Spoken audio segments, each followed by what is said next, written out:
on the live stream. Hang on. It's going to take a couple of minutes. I'm sorry about the mix up. No worries. Yeah, I know, it's no biggie. I mean, we've got so much more to I mean, it's nothing to get worked up about. But yeah, something told me last night to check with Morgan on the time. I just had a feeling, and I should have listened.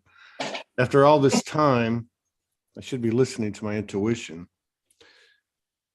So oh, wait a minute. Let's see. We're not even on yet. Hang on.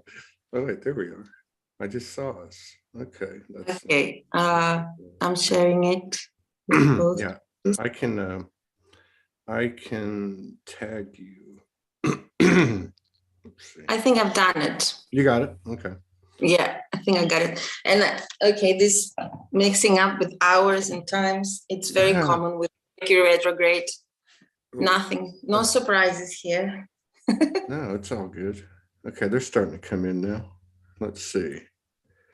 All right, yeah, we got some people coming in the house.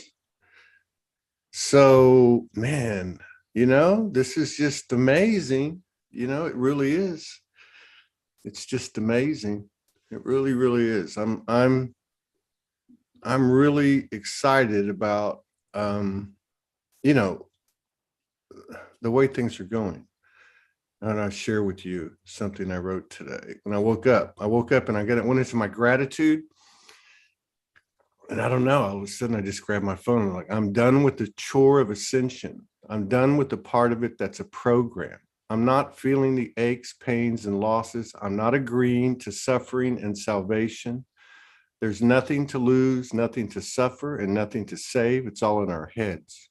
And our heads are not us. Our heads are a small part of us. We have and are so much more. Heart, spirit, soul, love, willpower, alchemy, magic, creators, and creation. I've made up my mind and I'll take my chances. Every memory, download, activation, trauma, channeling, experience has led me to this moment. And from here forward, I choose what I want without infringing on any other and without reservation. Our life is what we think it is. Game on. I am love and I am soul. It's time to play. I just don't even know why I wrote that, but I feel it, right? And I don't know, there's just been so much focus on, even these transmissions that we all share with each other. And I know we all have the proper intent. We're all in the same boat. But when are we going to focus on the magic and really focus on it? And I'd say, oh my God, there's an energy wave coming down. Yeah, I feel it in my body. But what is the body saying in response? What is the body telling us? Just like I said, I wish I would have listened to my intuition because I had a feeling that we were off on the time last night. I had that feeling and I didn't follow up on it. But, I think everything's coming in louder and louder and louder. We're getting there. Yeah, we're getting there. I agree. I don't know about the when. I cannot answer that, but for sure I can say that we're getting there. We're getting there for the full magic. Yeah. We're preparing. And what you said about our heads, this is it. I mean, this is the whole truth. This is the biggest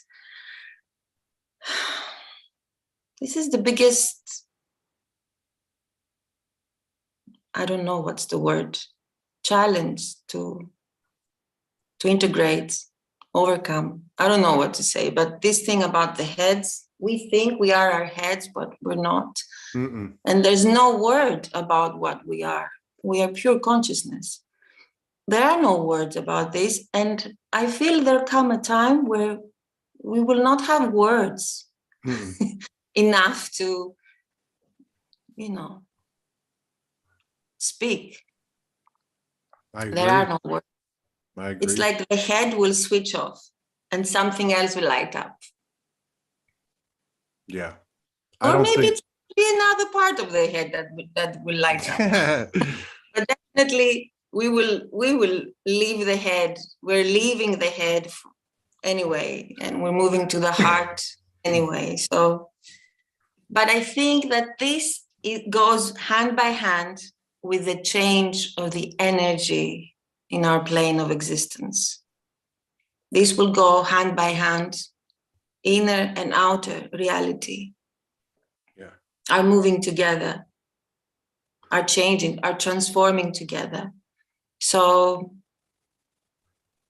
it's amazing. It's really amazing what we're experiencing. Like really amazing.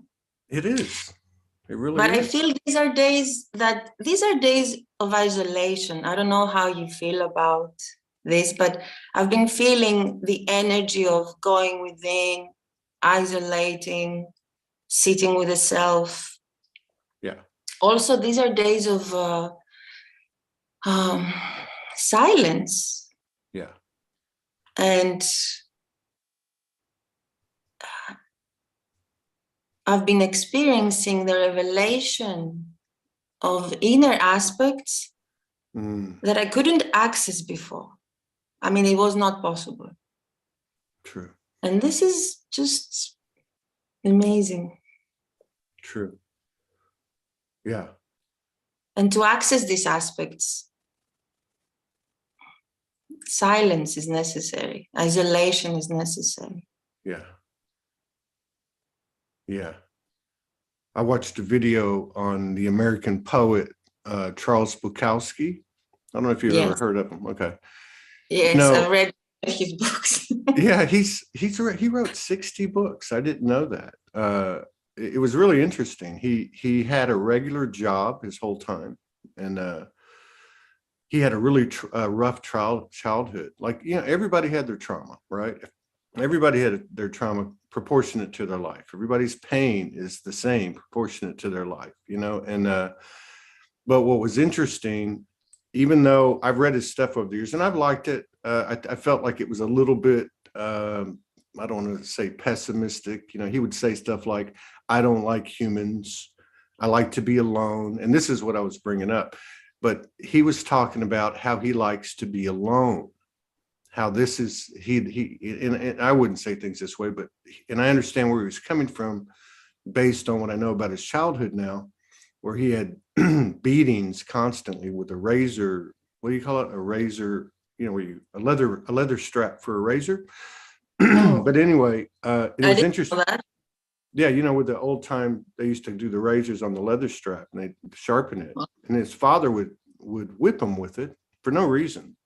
Wow, I didn't know about this aspect. Yeah, there's a 45-minute video on it on YouTube, and it's really interesting. But it was funny because he says, you know, his father would tell him to mow the lawn. He would tell him to mow it east and west, and then north and south, and then he would get down on the lawn and he would look to see if any blade of grass wasn't cut, and and he would always find them, and then he would whip them.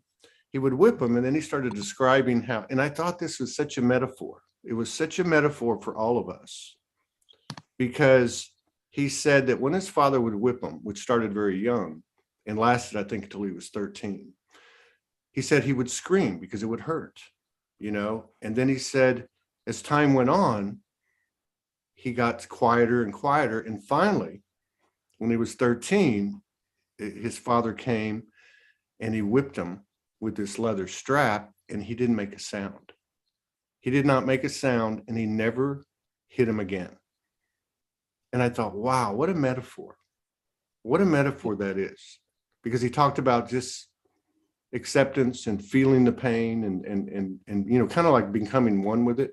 A lot of the stuff that he said, including being alone and getting to know yourself, was what we're all doing.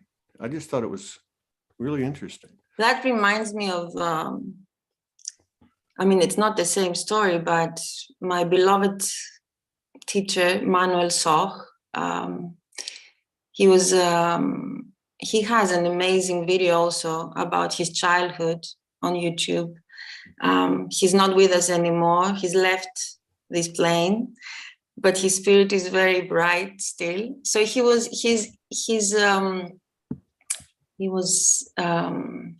describing how he grew up in an orphanage, I believe in Switzerland, and the women there, the nurses there, were very horrible with the kids, and beating them up, going at their beds at night, holding knives, threatening the children, putting nails in their food. So he's describing in the video. I might share it afterwards. I might share the link so that everybody can do that. I'd like to see that. Manuel, yes, he was a great spirit. So he's explaining and describing the process of leaving the body and how he learned to do it naturally because of the situations he was facing. And he's also describing how he learned to read the aura as a child.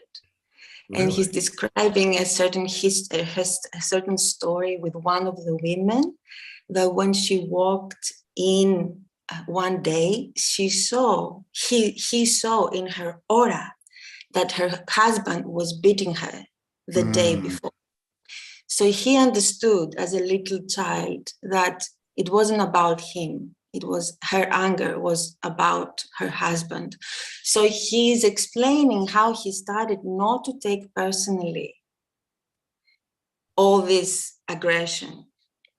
And it's an amazing story. And years later, when he was a grown man, he returned and he found one of those women, and he visited her at her house.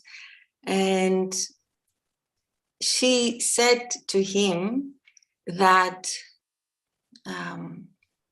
she could see that he really loved the other children. He was always taking care of the other children. He was like a protector of the other children. And it's an amazing story. Yes, it's an amazing video with Manuel. So he's really describing the process of not taking things personally. So you overcome the body pain. He said he could leave his body and don't feel the pain. Yeah. And it was through pure acceptance and stillness. Yeah. Yeah. And you hear about that, with people, for instance, people that have been, sexually traumatized as a child, how they leave their body and do what you're talking about, what this gentleman's talking about. And, so it looks like something really bad on the surface. And then yet there's another side to it where you connect to your higher aspects, right? You leave your body. And I think we've all been there. I know I was on the street, because that what you just said he described is exactly what I would do.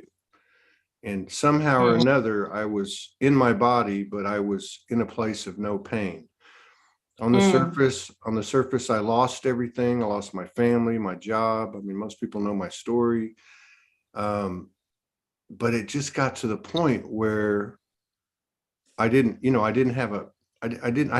had traumas I had to work through, when I would come back fully into the body, but just in those places of despair and, confusion and disillusion. And, it just became apparent to me that I was so much more than just a human being. I was soul. And I don't know how to explain it. Even to this day, I can't explain it. But I feel like what this gentleman, Emmanuel, that was talking about, and even what Bukowski was describing in his life, I think this is what we all do. Yes, and I believe that, I've noticed that this is unless you have it ready from a previous life to actually be able to do that, it takes inner work. Even him as a child, he found it at a point, but it was a process for him. So it is through a very difficult, continuous challenge that you get the chance to actually find this function. find this state. Yeah. Because I personally have been sexually abused as I was I was a baby, basically. So I remember, I have all the memories, and my therapist has helped me a lot to remember through the years. Wow. But I don't remember getting on this state. I remember that my nervous system got hurt a lot, and I'm still processing this. I'm still healing my nervous system from that memory of my body was holding, right? Yeah. So through other difficulties in life, as you said, I've lost other things in life that I couldn't escape from, and I had to sit with it. I had to work with it. There was no escape. So when there is no escape, you can sit and cry, you can anything, you can avoid it, you can resist it, but at a point where there is a situation you cannot escape, finally you get to sit with yourself and allow the energy to move through your body. So this is when the inner doors are opening. Yeah. So it takes a continuous, I believe that it takes a continuous difficult challenge or difficult position that you start to surrender. Yeah. Eventually you surrender. That's a great description. That's a great description to me, because you always hear about go within, right? I mean, that's been in all the sacred texts. And Yeah. And I think one of the things that's happening is the body itself is the soul. I know the soul is technically housed in the body, but this is a physical manifestation of the soul. We came here to be sensory. And I think part of that design is we lost the memory, and then we have to have these traumas to really, it's going to take a lot for us to get to the point like you're talking about. But when you talk about the inner aspects you were saying a minute ago, well, if you think about it, when we're going to get, let's say I'm going to get whipped as a child, or even someone's going to come into my bed and molest me or whatever, you constrict, your muscles constrict, and you talked about the nervous system, and look, you're still dealing with it. Especially the vagus nerve. Yeah. And so what you're describing to me has a physical description or a physical process, and that is these basic things, such as breathing, such as meditation, such as silence, and being with yourself. And you're right, like the body itself, the soul and form begins to relax, and then those blockages that you have into the internal part of you become relaxed, and they're no longer blocked, right? Yes, and because when an abuse happens when you're a little baby or a little child, or even as a young adult, the nervous system is not fully grown yet. So it imprints this memory. The body imprints it. And so it means that parts of the nervous system, either the nervous system of the body or the synapses of the brain, they stay without growth. They are retarded. The retarded meaning that because in each age, we're supposed to go through certain developments in our nervous system, we have parts of our nervous system that don't get the information because of the abuse, because of the external factors. They don't get these parts of the nervous system. They don't get the natural development, the natural information in the cells. So these parts are staying closed, undeveloped. And they are retarded, literally. I've had parts of my nervous system literally recognizing that they're retarded. And when we start the inner work, the healing work, we actually reactivate this part of the nervous system. And we go through the processes as grown-ups. So we see often that we go through a phase of childish behaviors, or emotions that come up, but they're not from the now, they're coming from another time. But this is the actual miraculous way of our nervous system catching up, developing what the system is developing, what the system could not develop before. So that's why we need time. It takes time for this, because we're talking about the physical body, the physical actual nervous system. So yes, oftentimes also we see in the healing sessions that when someone is approaching an area like this, an undeveloped, unvisited area in the nervous system, we see the person gets a bit lost, cannot speak, cannot think. And they say, what is happening to me? Am I retarded? I don't have words. No, we're not retarded, but a part of our nervous system lost the timing of the natural development. And this work, okay, it takes courage to do this work. Most people I see, they avoid it because it's revisiting the pain, it's revisiting the trauma, it's revisiting memories you don't want to have.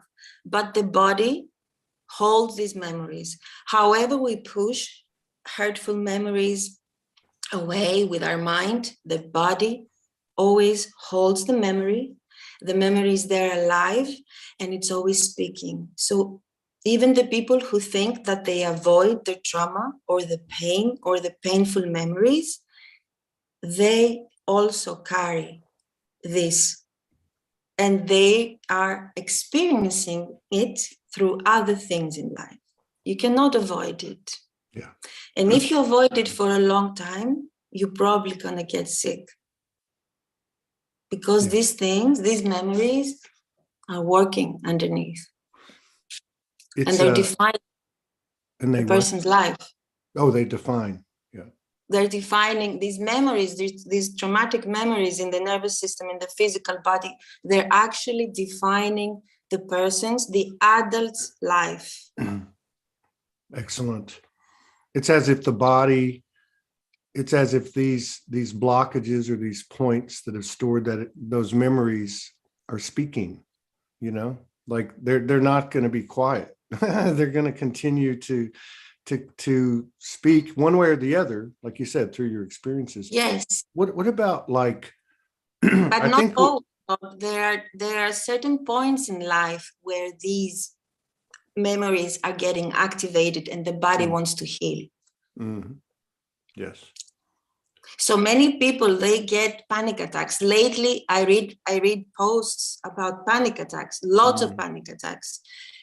This is it. This is how my awakening started, with unbelievable panic attacks. I would spend all night outside of the hospital from fear that I'm going to die. This is how I started waking up. And this is how. How old were you? I was 18, 19. So I think this is so important because we know that the feminine energy in all of us, and therefore in the realm itself, has been suppressed. And many other words I could attach to that, such as abused, subjugated. But I think at the core, obviously, the feminine experience of, let's just say, this very core trauma of sexual invasion, especially at a young age, is so important. So many women over the last few years have stepped up and talked about what occurred. And I believe that that's been a big positive aspect of the transformation for all of us. I'm just curious, like with what you experienced and what you received from your body, or what you discovered about your body and therefore yourself. How did you find out about these abuse experiences as a child? How did you face them And how did they show up in your body? How did your body communicate that to you? Okay, these are many questions. Let I me know it see. is. How, it was after a few years of psychotherapy that I started realizing that there was a big blockage in my body that I've always felt, but I couldn't put in words. And thank God, I'm really blessed. I have an amazing psychotherapist that works with the body. That is why I always encourage everybody, do the energy work, but do your spiritual stuff, but please work with your body.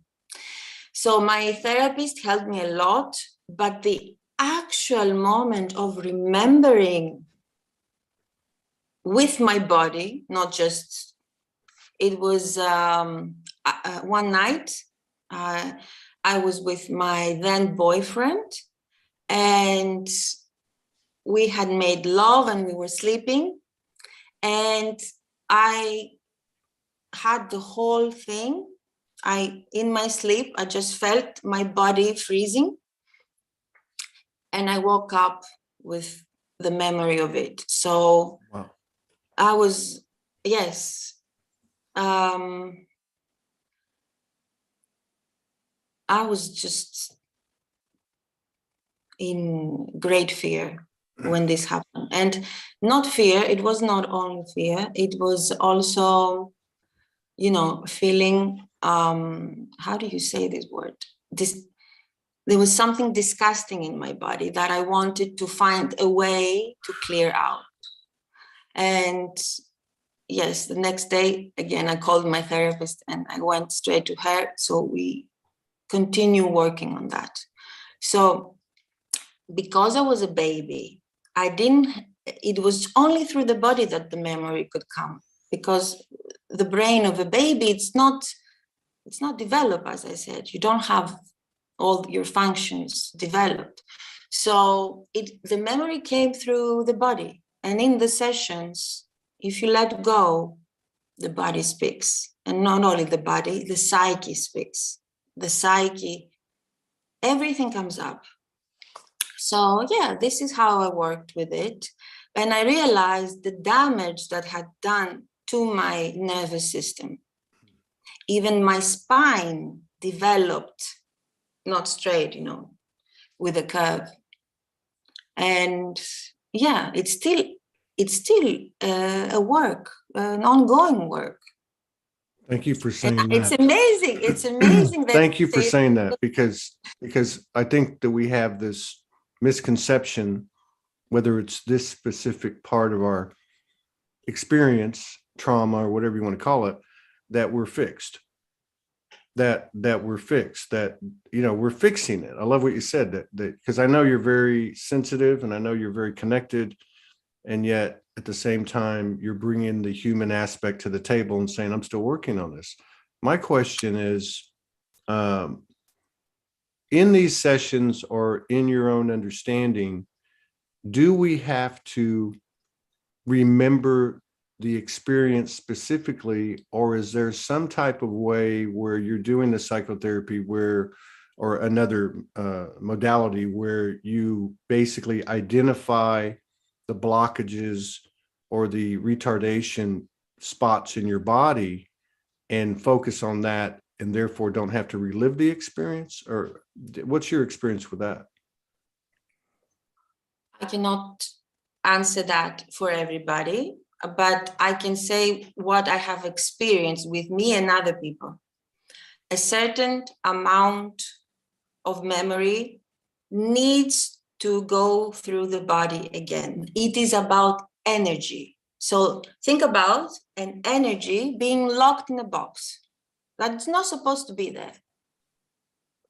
Unless you open the box and the energy gets released, the healing cannot happen. You can work spiritually on that, but we're bodies.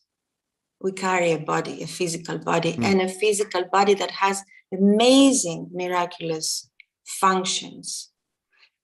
So I would say, just to answer your question, a part of the energy blocked, if not all, needs to be revisited through the body, needs to feel it again. But this time, this is the other thing, that this time, it's not like the original experience.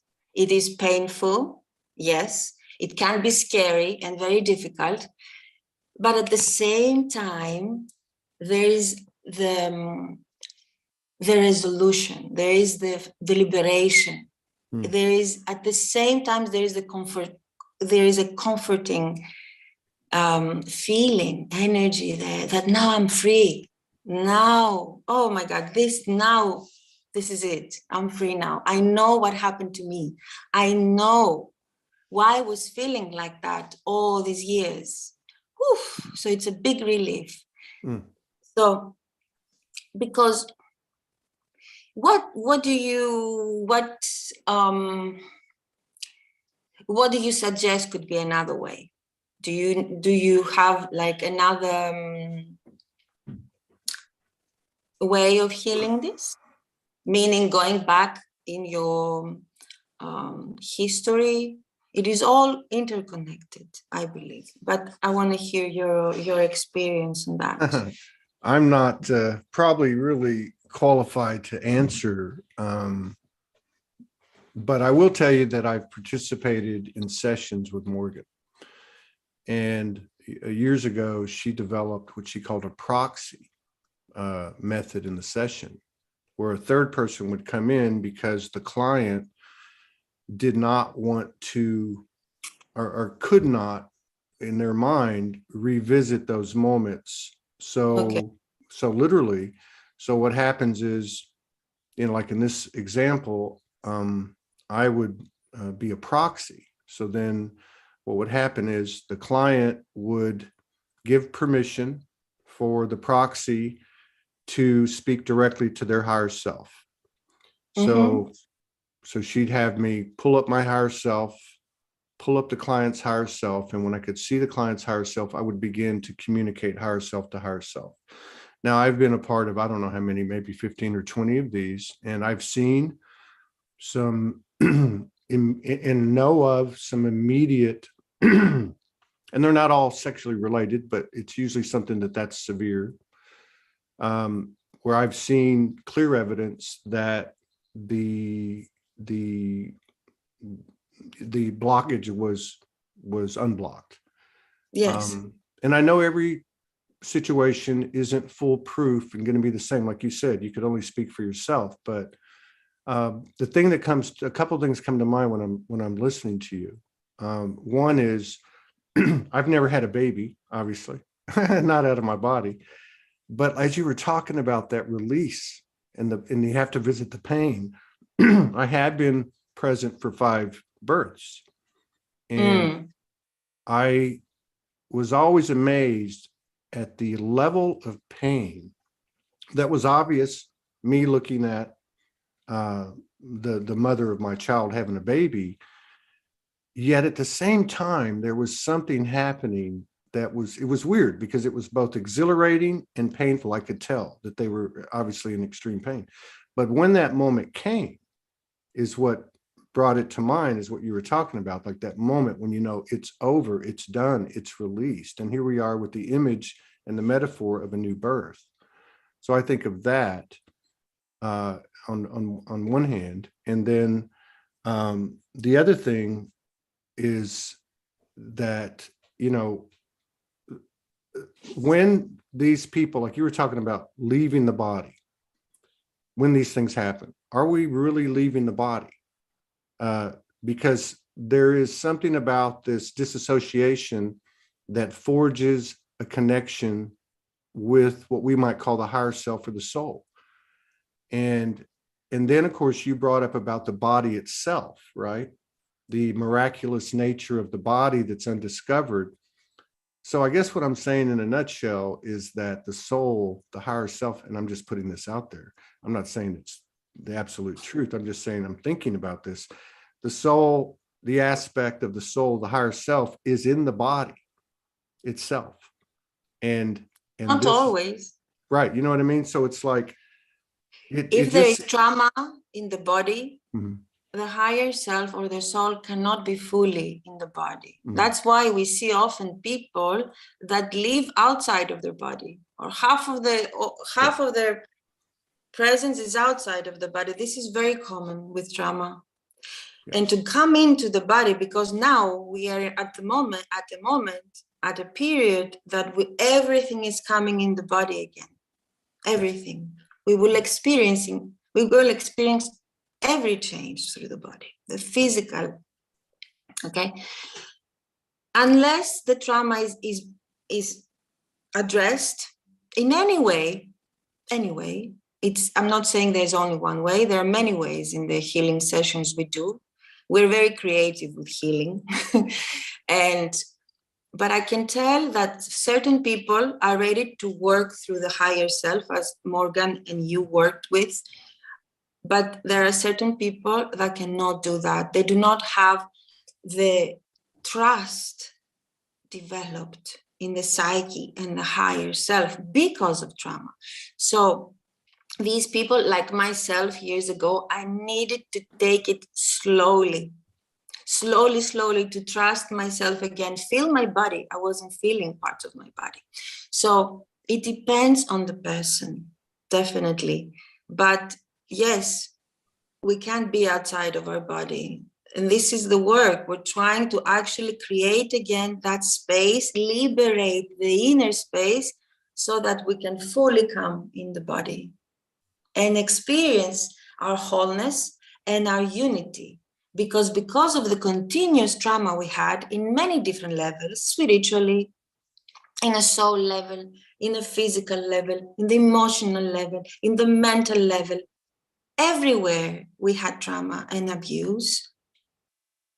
All this needs to be healed, released, so that the true presence can come in the body and feel safe in the body. Feel safe on the ground that we're stepping on. Because I don't think there is one person at this moment on earth, or while they were growing up on earth, that they felt fully secure and safe. I wonder if, because I remember as a little kid, my first memories of, I guess you would say, being conscious.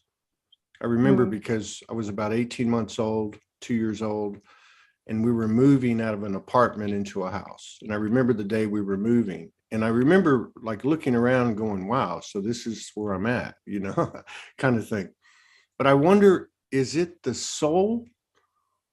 Is it the soul that's trying to get comfortable in the body? Or is it the body that's not comfortable and therefore the soul's not allowed in, or something like that? The body has certain functions. Even escaping the body is a natural mechanism of defense. Like an animal, what is being attacked in the jungle, you see that they faint. We faint. They play dead, or they faint to escape the pain. Maybe they will get the chance to stay alive even. So we have trauma in different layers of our being, and it is not only the soul that wants to sit in her place in our body. It is our spirit, our soul, our presence, our consciousness. Like layers of the skin, you know. And those different parts of ourselves, often because of trauma, they have been disconnected. So let's say our heart cannot find communication with our spirit, or the soul is so scared and traumatized or entrapped in contracts or memories of other time and places that cannot access the human heart.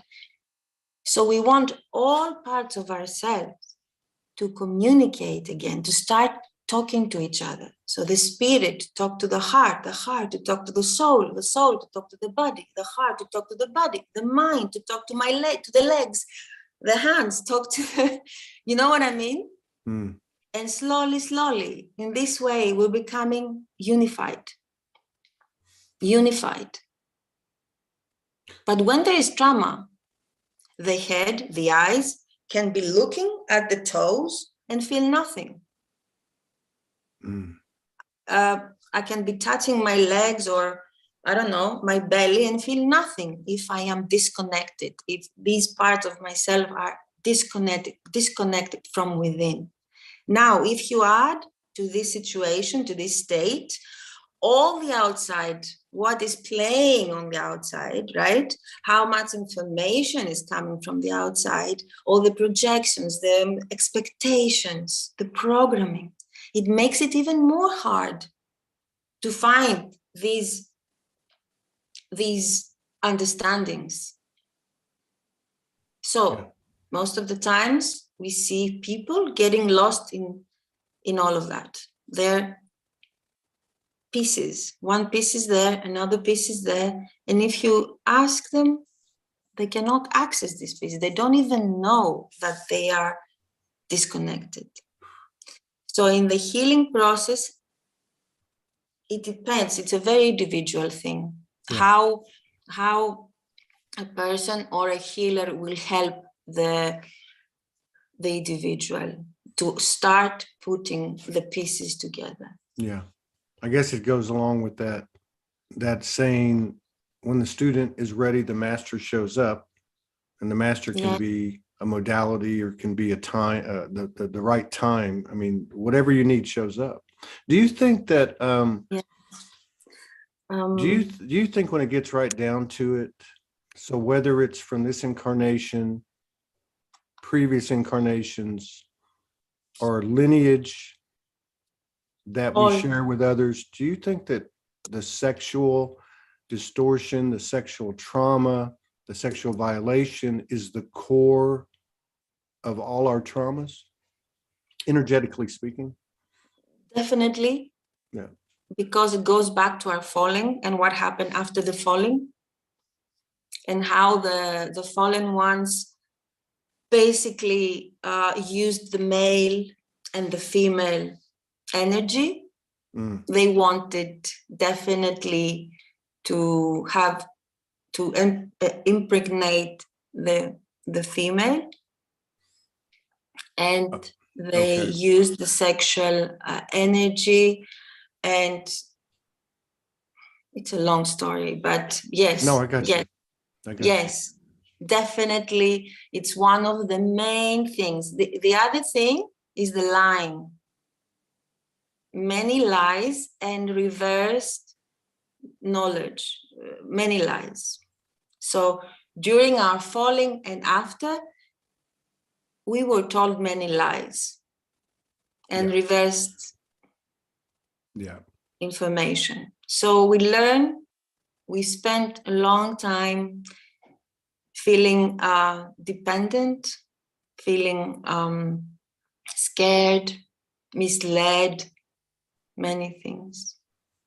It's a whole story, that thing. It was about magic. The sexual magic is I get the heaviest. It was all about occupying the womb. That is why now we are receiving the divine logos of the mother. The first place that the mother addressed was the womb and the sexual organs of the man. This is the main portal, the womb and the sperm.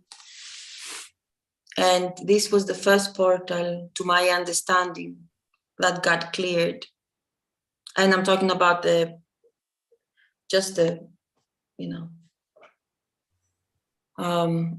true opening that happened just a few months ago. So it is about liberating the womb so that the womb cannot be anymore a tool of entrapment, a tool of enslavement, because it was through the womb that was happening. Wow.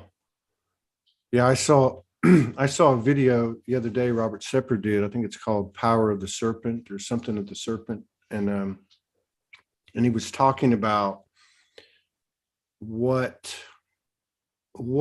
you're talking about, what the Garden of Eden incident was talking about. And basically what he was saying was that if you convert it to what different secret fraternities, secret societies, religions, whatever, when they talk about the light, when they talk about I think he even talked about it in different myths, such as Prometheus and the Greek myths, was that the sexual energy is meant to run a certain way. And what happened in the physicality is it became a physicality. And as I'm listening to you, I'm understanding that in that narrative, the idea was to perpetuate or initiate and perpetuate this physical illusion of ourselves. And the way he broke it down, which he was basically doing through his research, was that when you get to the point, again, this is somewhat metaphoric, I think, but also literal, when you get to the point of, say, orgasm, that the idea is not to release. And then when you do that, you're actually recycling and birthing new creation, new creative energy, as opposed to following that which was put forth. And like you said, which was the womb and the sexual organs of the masculine, right? I mean, it took those two to create whatever hybridization has occurred, right? But it happened differently for one. For the male, it was different. The male was decided to leave the female unguarded, and then the female was informed that there was a betrayal from the male, so they lost each other. Yeah. So the falling of the male, it was different in a way that the falling of the female. Yeah. And because the female is the energy that fills up, it's the energy of the spirit, it fills up the actual expression of the creation. The direction is coming from the male. The males that appeared to the females were the fallen ones for a period of time. So it was after continuous trauma that they were able to actually use us. Mm. And so continuous trauma and forgetfulness. Yeah. And so therefore the imprint onto our DNA, which was further imprinted by the continuation of this whole deception. Like, I've been... After that, it was just... I'm really surprised how we have made it up until now. We're amazing. After that, it was chaos. It was just... but I wanted to say that the story with Adam and Eve, for me, it's the second falling. We had already fall in the Garden of Eden. Mm. When we were in the Garden of Eden, we were already fallen and used. We fell for the second time from the Garden of Eden. Maybe the narrative of that is the first fall was when we decided to come down here. What did you say? The first fall being when we decided to come down here. Like this is a narrative, a metaphoric narrative. When the first fall was when we were lured in this universe. Okay. By the creators of the universe. Same thing. Yeah. And then slowly we were presented with a beautiful heaven, and then we were lured again into lower. Right. But yes, you can say we decided, or as we have discussed about this before, I feel we were not mature enough or knowledgeable enough, because not everybody got lured in this universe, this universal expression. Not everybody. Yeah. So those of us who did,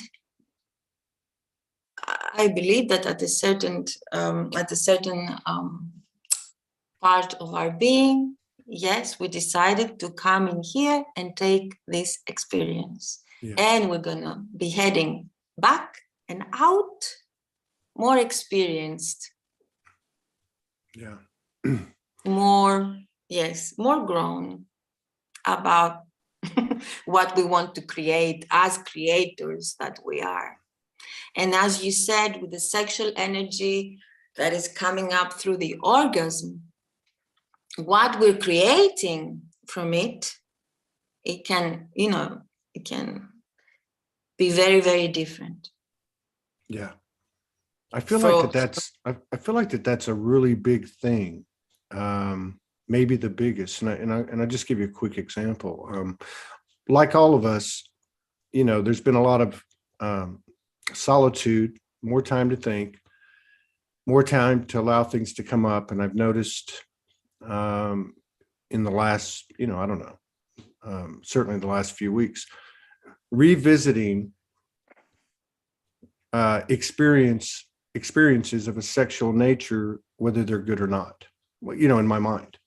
And I was taken back to like the 5th grade. So I would have been 10 years old.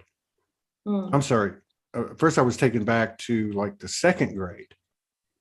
And or even 1st grade. So I would have been 6 or 7 years old. My brother was a little older than me. I might've been 8. And he had a party in the backyard. And I remember sitting on these young teenage girls' laps, right? And familiarizing myself,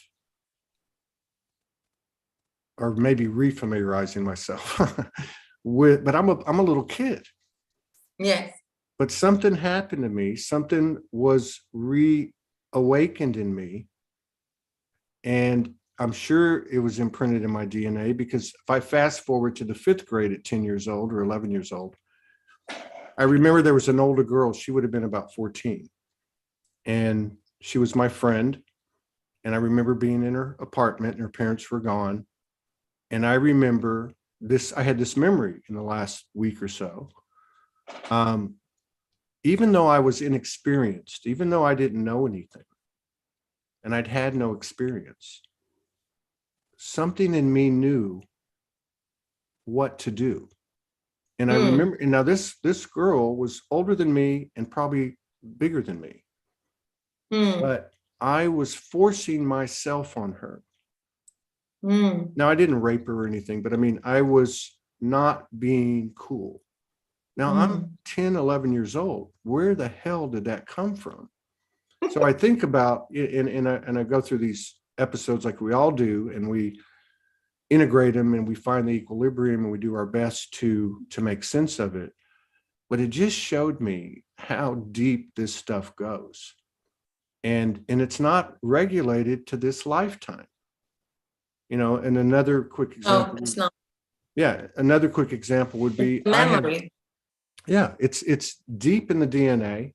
And so another example is, I don't have clear memory of ever being sexually abused as a child in this lifetime, but I have clear memories, which are really feelings and knowings of previous incarnations where it happened many, many, many, many times. Okay. So that all carried over into this lifetime, and, as Morgan would say, replays itself. Right? I mean, this stuff is going back millennia, This is deep in our DNA. And I think it is also the memory we carry from our ancestors too. Yes. It's not only because these memories come from different parts of ourselves. Because if you go back to the generations, there was a lot of abuse and a lot of incense, right? This is the word? Yeah. Incest. Incest, yes. Yeah. And I've noticed that incest, it is the hardest thing to heal. And it carries many behaviors of reproducing the same behaviors or receiving them. And this is an effort of our system and our psyche to heal it. Yeah. So I know that it sounds crazy, but most of the, no, if not all, such abuse expression, it is an effort to heal, a subconscious effort to express what is within and heal it. But of course, it is a painful process for all humanity. And if we go back in the history of humanity and how the sexual energy was abused, we see that the divine children, the people who are carrying this energy, this orgasmic energy, which is our true nature, basically, when we have an orgasm, we, for a few seconds, we remember life during orgasm, right? So, what was I saying? Yes, that it carries the pure energy of life. We carry the pure energy of life. So for the fallen ones, the ones that were detached from creation, right? The ones that rejected creation, they rejected the source of life. They needed a source of life. And for them, that was our sexual energy. Yeah. And these beings, they actually programmed us to do the same, to try to take life force from another through sex. Yeah. Sex magic. So we were basically programmed. We're working also to deprogram ourselves from these behaviors, because we do not have to be separate from the source of life. Yeah.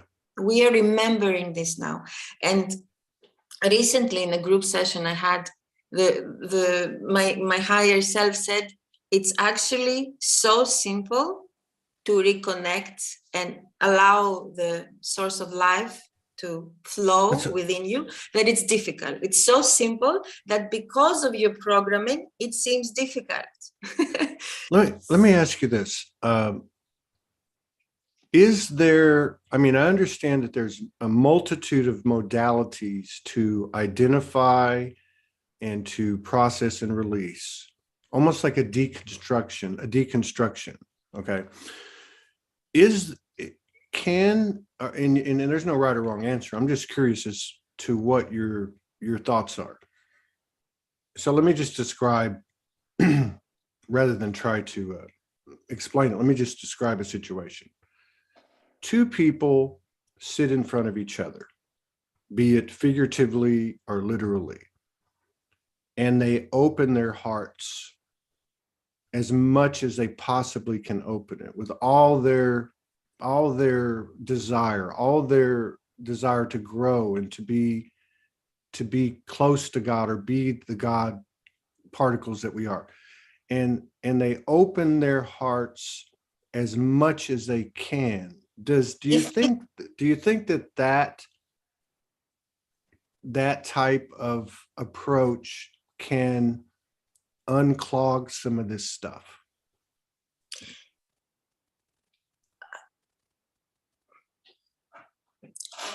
Okay. If two people sit opposite each other in your example and they are willing to open up their hearts, let's start from there, that I'm willing to open up my heart. It doesn't mean that I can do it.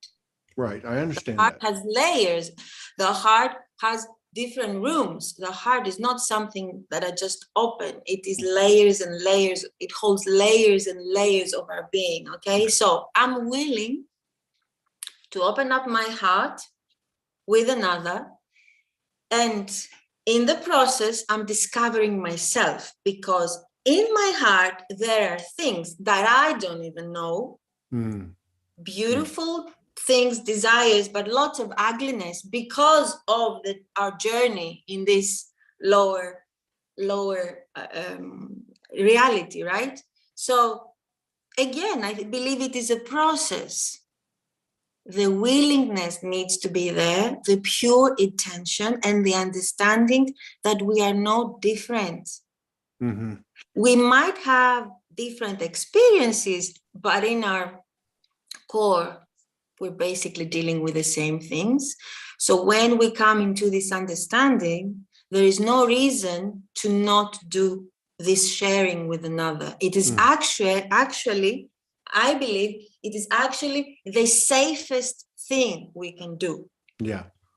The safest thing we can do as humans, and the smartest also, it is actually to have this pure intention of sharing what our hearts hold. But there's gonna be lots of ugliness and fear coming out. First, I believe the fear will come out. The fear will be expressed, the guilt. Yes. So opening up our hearts, it doesn't mean it's going to be beautiful. Most people think that, okay, oh, we are in this exchange, we're in this relationship and everything will be, no. At the beginning, the scariest things happen. The scariest energies come up, especially when we have someone in front of us that has pure intention. This is where the scariest things come up. Yeah. If we have somebody who's playing with us, and our subconscious always knows, if we're dealing with somebody who's not, they're not honest with their intention. Yes. That's not scary. We're not getting scared there. We're getting scared and we run away often. People run away when they have an actual, honest, good-willing individual in front of them. Yeah. And they know that they cannot escape themselves. Yeah. Yeah, this is a good point. And I'm at this place where I realize, I wrote a little piece this morning, that it really comes down to opening our heart. That it's always been, this has always been and always will be, that these experiences are experiences of creating a higher experience or an expanded experience for ourselves, for the soul, for the universe. So if I extrapolate the typical intimate scenario and I take that into all aspects of my life, I'm starting to go, wait a minute, I may be blocked a little bit, and obviously the work, lack of a better word, is never done. But however, if I can step into each situation as an open merging, as offering my heart, and I think the best example I have for this, for me anyway, has been my journey with what we call darkness. And the last episode I had was when I caught COVID in October. And I was on the couch and I was blessed enough to be able to handle COVID in a internal dimensional experience. And so what happened was there was a succession of ugly demons, basically. And each one of them, the universe or my soul said, you have a choice. You can either open your heart and trust and I'm not saying this to anyone to go do this, I'm just trying to give an example. And it was a path I'd taken before, both before this life and during this life, but never to this extreme. And each time I let one in, I could feel the lift. But every time I let one in, there was another one waiting, and it was uglier and more demonic until Wow. until I got to the very end. And it was the ugliest, most horrific thing I've ever seen in my life. Were they saying something specific, these demons? Were they repeating something? Okay, so what they were saying at an energetic level is they were saying to me, are you afraid? Are you really soul? Do you really trust? Do you really know? And I said, yes, I do. And so this took a long time. But I'm telling you, as sure as I'm sitting here. So you're describing an initiation, right? Yes, so you could call it an initiation. Okay. And I had been through this before. The last time was in 2016. And I thought that was it. But this was because what happened was when I got to the last one and I looked to my right, there was this tall, light being, angelic creature. And then they said, okay, so you're going to see this as you see what's on your left. And I looked to my left, and there was this, what I was, the last one. And it took a while. I mean, this was a period of 5 days. But the crazy thing is, when that happened, within hours, everything lifted. Like I want to say within 3 or 4 hours. I may have went to sleep, fever broke, and I knew I was okay. So I guess what I'm saying is that it just, I woke up this morning thinking, I'm just going to open my heart. Why wouldn't, because I got to tell you, that was not an experience where I wasn't scared at times. And I had to fight through it, and so I thought, like this morning, I was thinking, why would I shut down to anything outside of me?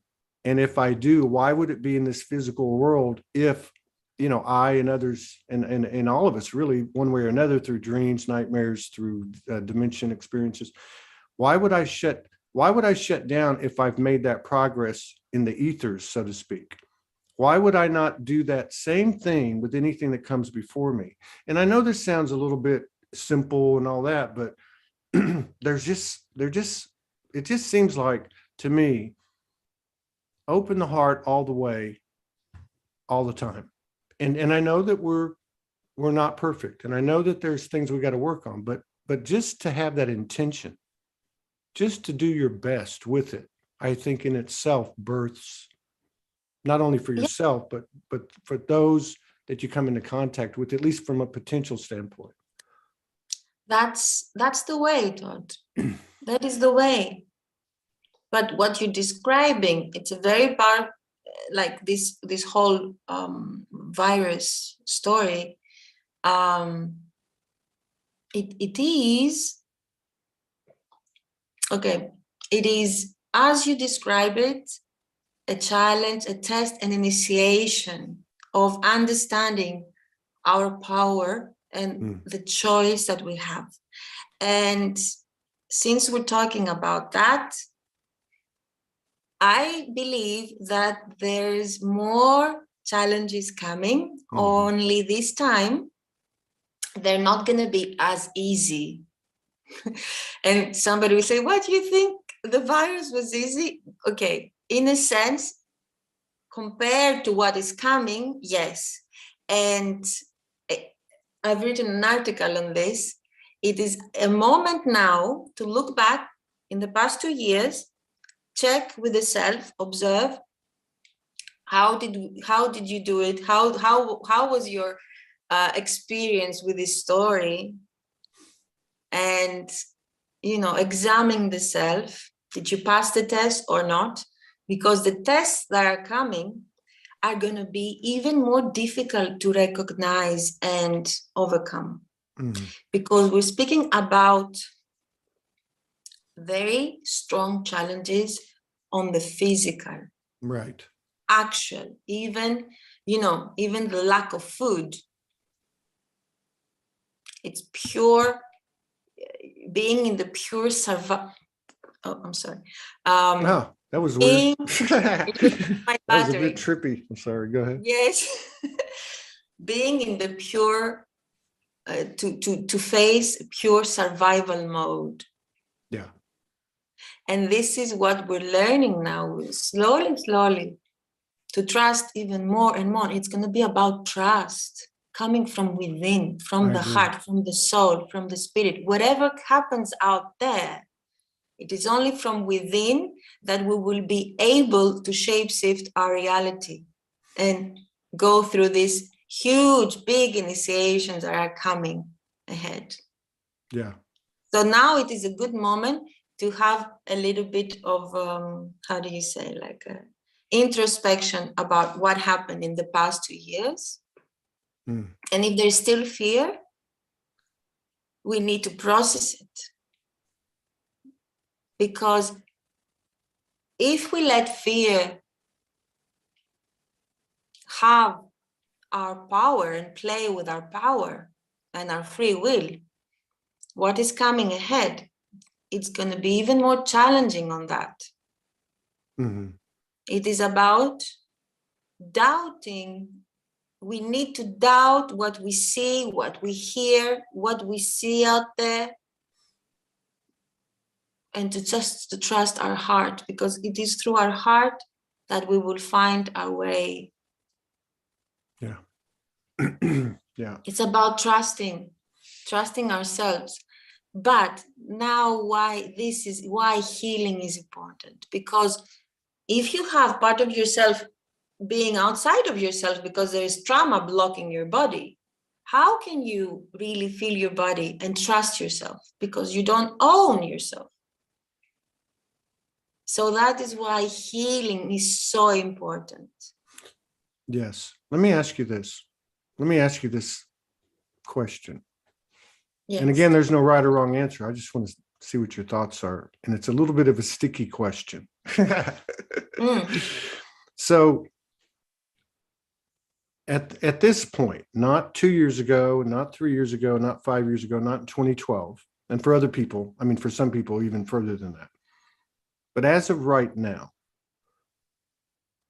can we be out of our body and look like a person who is really connected and channels and does this and does that and over identifies with that? Is that out of the body at this point that we're at now in 2022? Can you repeat that question? Because in other words, I got you. Are you talking about somebody who still has a blocked body and they have pushed their energy outside so they don't have what I'm saying is this. There are certain mirrors especially in this community, that have been kind of ahead of the game or bringing information to us long ago. Now we've had these last 2 years.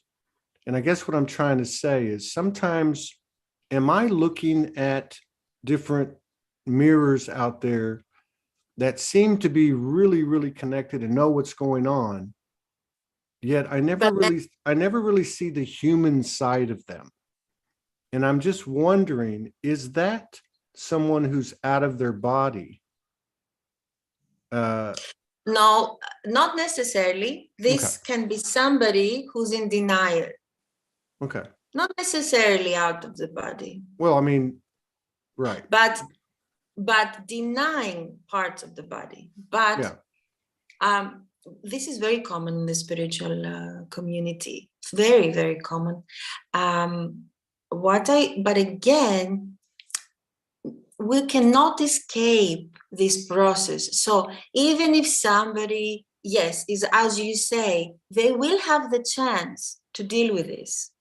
There's no way that somebody, I've seen it with myself. Yeah. I've seen it with many of my friends, especially the spiritual ones, you know, how they have all this They work so much spiritually, but when you speak to them about practical, physical matters and the human side, they try to avoid the conversation. Yeah. So even them, they will have the chance through everyday life experience. We all do. We all have these chances. We all get served, and we also create certain human experiences in order to accept this part of the self. There's no escaping. Yeah, That is why the challenges that are ahead will really push our buttons in any way we need. Yeah. In any way we need, we will get pushed because we're growing up. Oh, pushed. We Yeah. will get pushed. Yeah.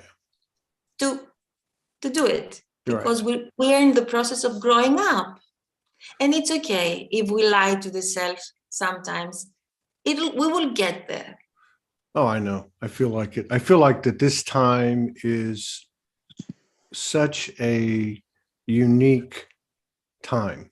Like, given all the things that have occurred, I look at all of that trauma and all of the animalistic behavior and whatever you want to call it. And there's another side to this. And I think that's where we're at now. And Todd, it is so, how can I say, this memory of us being self is so strong in us. We want so much to be again in this state of existence. So often, for many of our brothers and our sisters, this is so overwhelming in them. It is from good intention that sometimes, we forget. It's not bad that we forget our humanity or we judge. It is, we're in the process. And this memory of our, being divine gods and goddesses, it's always there, pushing from inside. Yeah. You see? Yeah, I spend time reminding myself when I start to get too engrossed in,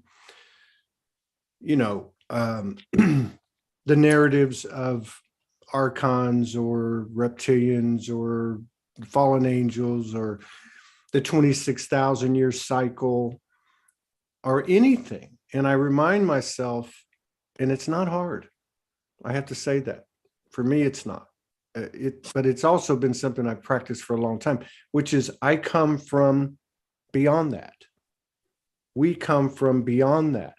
I can't understand it, but I remember asking this question when I woke up and had a lot of activity, as many of us do when we first wake up, and asking those aspects I was communicating with, where do I come from? And they said, here are the stars, you come from beyond them.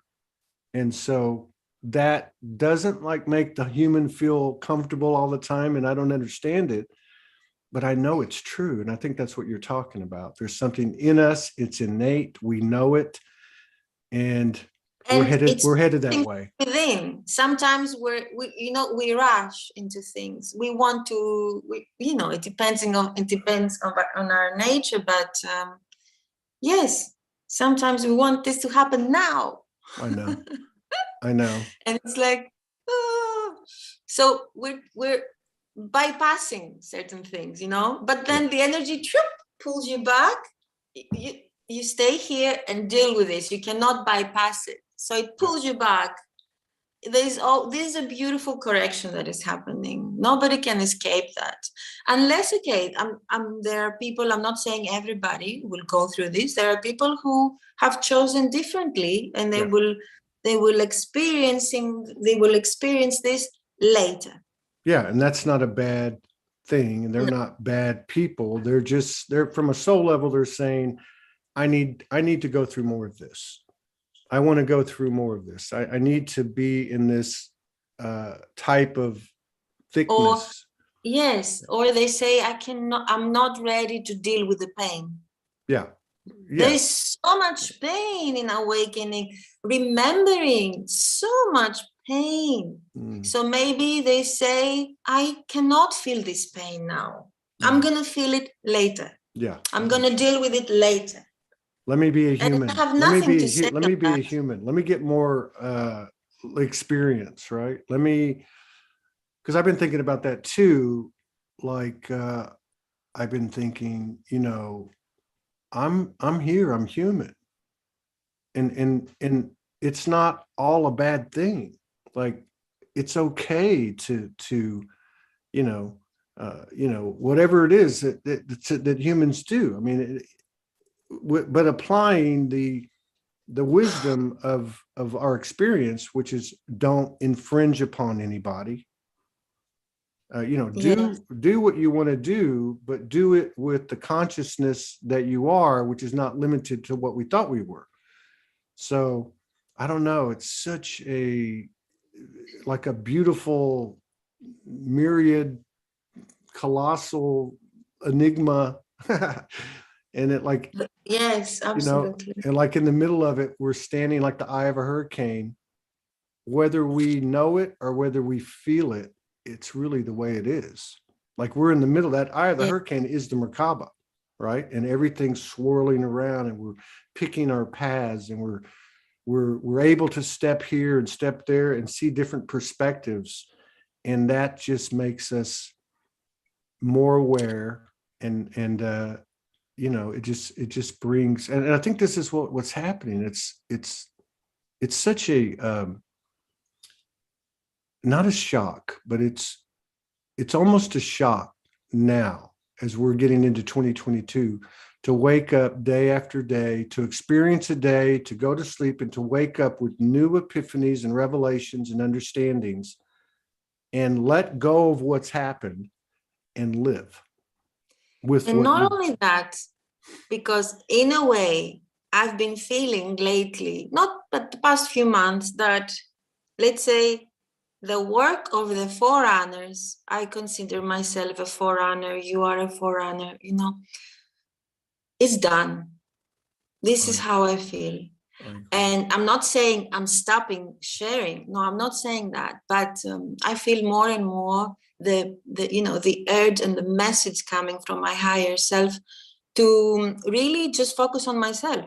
Yeah. And it sounds in a way egoistical to think like that, but it's actually the closest we move to the very moment of the actual change, the eye of the needle, let's say.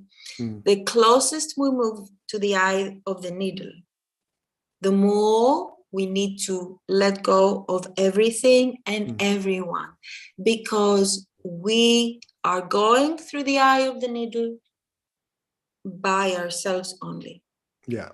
Only, And then there's an element and understanding that, like I felt today when I woke up, I think I wrote about it, which was there's nothing to lose. It's the fear of losing something when you're not going to lose anything. And I love what you said about the forerunners,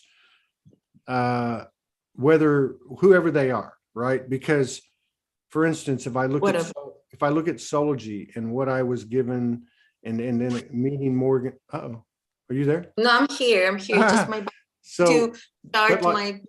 But like, there is this feeling since as the year ended last year, of that's done.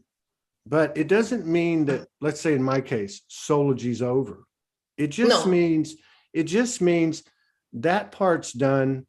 Here's what you have. What do you want to do now? And what do you want to do with, let's say, Soulogy or whatever it may be? What do you want to do with that, if anything at all? And so I get what you're saying. Yeah. It feels like before there was a bit of predetermination and guidance that we were connecting to, and now it's more of a two-way street. Like the universe is saying, okay, here's what you have. Now, what do you want to do? Right? Like that's how. Yes. And the universe is also saying, get to really know yourself, because yes, you had, let's say, a mission to share or work with the energy levels, with the spiritual levels, do the cleansing, do whatever it was that we were doing. But it is like now the universe is saying, find out who the last parts of yourself are in order to embody your full presence and power and really know what you want to do, how you want to do it, and with whom you want to do it. That's exactly what I'm saying. Yes, exactly what I'm saying. And now it is not our minds that lead, it is our DNA, meaning our true heritage, our true essence, okay, will bring those that are true family together. It's going to happen magically, you know. It has been already happening, but now this year it's starting fully to unfold. And the other thing that will be unfolding, I'm sorry if the camera is moving because I'm holding it with my hand. It's okay. It's all right. Another thing that will be unfolding this year is the actual,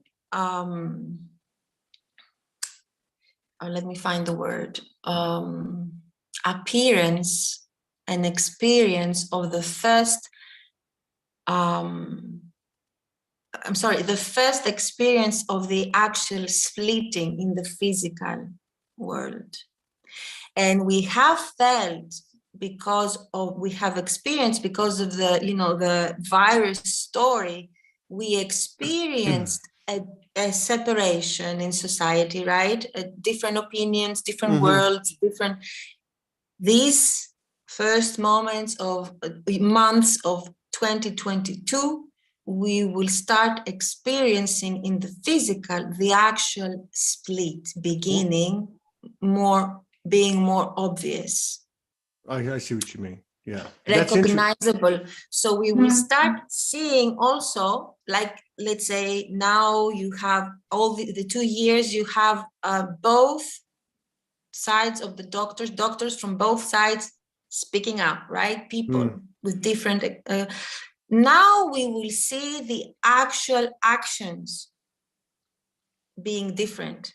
Yeah. So within the society, there will be new structures being formed, new actions from people happening. I don't know if I describe it correctly. No, you do. You get what I mean, right? Yeah, and this is interesting too, because everything always has two meanings, right? And I was watching that video, and what they were talking about, and this is ancient stuff from way back 5,000-6,000 years or before, and it throughout. Okay, and so it was going back to the physical and non-physical intimacy, the idea of the body, of the chi, of the orgasm, of the light. And what it talks about is when and if and when we don't give into the animal part, you know, the imprinted part, and the reptilian brain. Right. And when we utilize this, let's just say, sacred sexual ritual type of frequency or energy or occurrence, and we actually, in that moment, as we have this kind of soulgasmic or chakra gasmic type of kundalini thing, chi thing, that what happens is in the body, the cells split. And what happens when the cells split is that you have new birth. And so in the physical body, what occurs is regeneration, expansion of intelligence, connection, and so on and so on and so on. So as you're describing, and others have described, this great divide, it's actually not a divide. It's actually the conception of these things that you're talking about, these new structures, these new, right? It's both a conception, but it's also the cleansing and the letting go of the lower realms. So we have been saying goodbye to many forms of life that we have been carrying in our bodies, like germs, like bacteria. Some of them, you know, they belong to the lower realms, that they cannot follow us to where we're going. So it is both. It is happening. Both are happening. So ultimately, the cleansing, the purification, and this new conception, as you're saying, because you cannot have one without the other. Yeah. So ultimately, life is death and death is life. Or it's hello and goodbye, goodbye and hello. The end is the beginning and the same beginning is thing. the end. And parts of our DNA, you know, we're merged with forms of life, animalistic forms of life. We know that, right? We are saying goodbye to them also. But if they want, that was a given. If they choose to follow us, because we were hosting, you know, in our DNA, in our bodies, we were hosting and processing a lot of their nature. If they want to follow us, they can do it. Yeah. But if they don't want, they cannot be pushed. They will need to, you know, follow or go back to where they came from. What a fascinating. So the split is both in the inner world and the outside physical world. Yeah.